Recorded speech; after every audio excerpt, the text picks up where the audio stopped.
Welcome to the Invention Licensing Show. I'm your host, David Fido, and I'm here to help you license your product. Today, we're going to talk about the first step you take when you invent a product.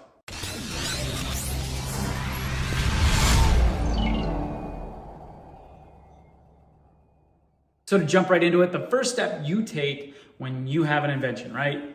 Poof, you get that idea, or you have the idea strategically, right? You do research in a specific market and you want to license a product into a category, and you start to design or start to gear your mind towards inventing something in that space, or you have that aha moment, right? So what is the first thing that I do? I do research, because all inventors have limited scope, right? We all live in a bubble. No matter how big your bubble is, we all live in a bubble because there is an edge to what we know and what we've seen in the marketplace. So when you come up with a new innovative product, research and understanding the marketplace to understand where your product fits is the number one step you need to take when you get started, because that will completely change your game on moving forward. A lot of inventors jump right to either prototyping or patenting. Ooh, that is a bad move, because if you don't do your research, and I have ample examples of why you shouldn't, and a couple of them are my own.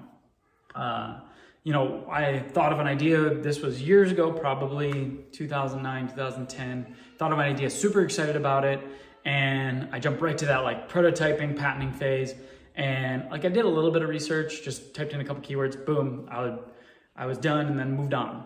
And so, but I jumped right to the phases I love, prototyping, patenting, don't love it so much, but I wanted to get my product protected. So I filed my PPA as quick as I could. And then I moved through the next steps. What happened next was it was sad at the time, or like disappointing at the time, because I didn't necessarily understand it yet, but looking back, I get it now. Was I pitched to all these companies in the category, and one of the companies sent me back a link, and I was like, this doesn't look good. Clicked the link, and it was the product that I was pitching them. I was pitching them a product that was already on the market because I didn't do the number one step first. And so that's not even the worst part. I had another project, super excited, jumped right to prototyping and getting a product ready for market, and completely skipped my research step. Second time, pitched companies, they sent me back a link. The absolute worst part about the story is it took me 3 times to learn that lesson.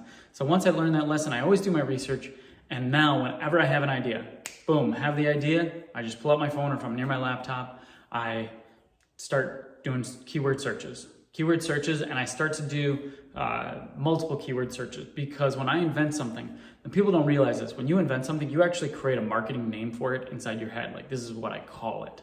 And when that's the case, when you type in that marketing name, it won't necessarily come up at searches. So you need to step back and think about what are the keywords that people will use to search a product. Specific example, I had invented a product, I called it the Chiller Puck. It was a beverage chilling device. And so when I started that project, I typed in Chiller Puck, and there was nothing out there, nothing on the market, nothing in the space. And so I was like, all right, awesome. I invented the Chiller Puck. And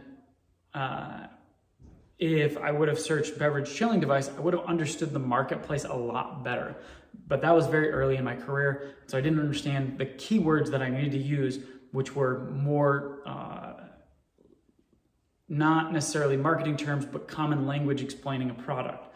And so once you start to do that, you get a way better view of your product, the market, the competition, who you're going to be pitching to very quickly.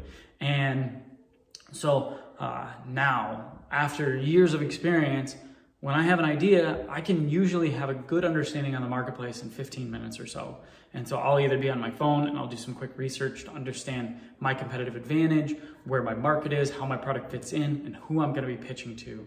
And that's what you need to do. When you get started and you have your idea, a lot of people love to jump right into the process of bringing it to market, but they need to establish the foundation of knowledge and understanding of the marketplace before they start wasting money and time on a project that won't necessarily go anywhere when they get to that point of pitching to companies.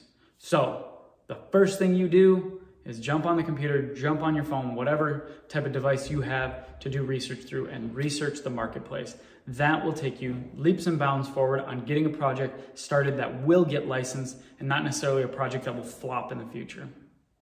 I hope you love that episode of License Your Invention with David Fidowa. As you know, I'm always here to help you license your product. If you're looking to license your product and looking for more information, check out inventtribe.com. And for our next episode, we're going to go into when to use NDAs in licensing deals.